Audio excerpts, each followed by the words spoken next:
जब महाभारत का युद्ध समाप्त हुआ और सभी योद्धा अपने जीवन की आखिरी सांस ले चुके थे, तब मृत्यु के बाद पांडव, कौरव और कर्ण धर्मराज के दरबार में पहुंचे, जहां यह तय होना था कि कौन स्वर्ग का अधिकारी है और कौन नरक का पात्र। धर्मराज ने सबको बैठने को कहा, लेकिन कर्ण ने मना कर दिया।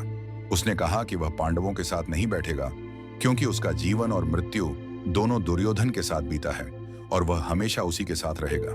धर्मराज ने कहा कि यह सभा गुरु द्रोण की नहीं है, जहां कोई नियम थोपे जाएं। यहां जिसे जहां बैठना है बैठ सकता है।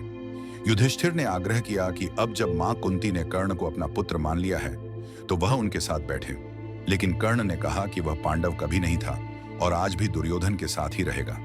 इसके बाद धर्मराज ने कहा कि अब द्रौपदी से कुछ प्रश्न पूछे जाएंगे और गंधारी ने सबसे पहले द्रौपदी से पूछा कि उसका विवाह क्या एक षड्यंत्र नहीं था।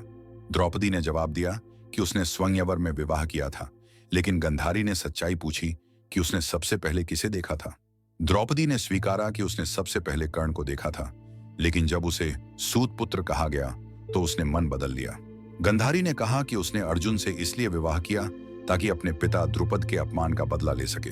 तभी श्री कृष्ण ने हस्तक्षेप करते हुए कहा कि यदि बदले की बात होती तो द्रौपदी कर्ण से विवाह करती, क्योंकि कर्ण को द्रोणाचार्य ने अपमानित किया था।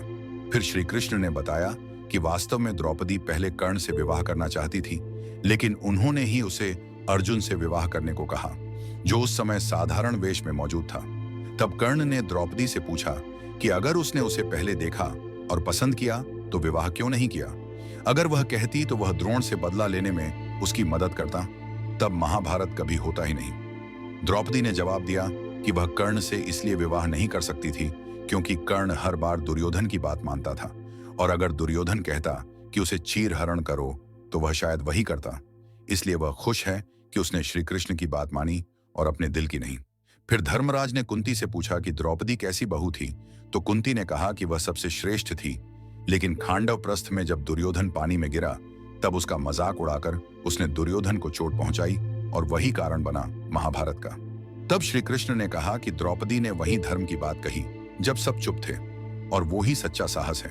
फिर दुर्योधन ने कहा कि द्रौपदी को अपने पतियों पर गुस्सा होना चाहिए जिन्होंने उसे दांव पर लगाया, लेकिन द्रौपदी ने कहा कि युधिष्ठिर ने खुद को पहले हारा था, इसलिए उसका उस पर कोई अधिकार नहीं था और केवल उसके पिता को अधिकार था कि वह उसे किसी को सौंपे। श्री कृष्ण ने फिर कहा कि चाहे कारण जो भी हो, दुर्योधन का चीरहरण अधर्म था, और जहां नारी का सम्मान नहीं होता वहां महाभारत जैसी घटनाएं बार बार होंगी।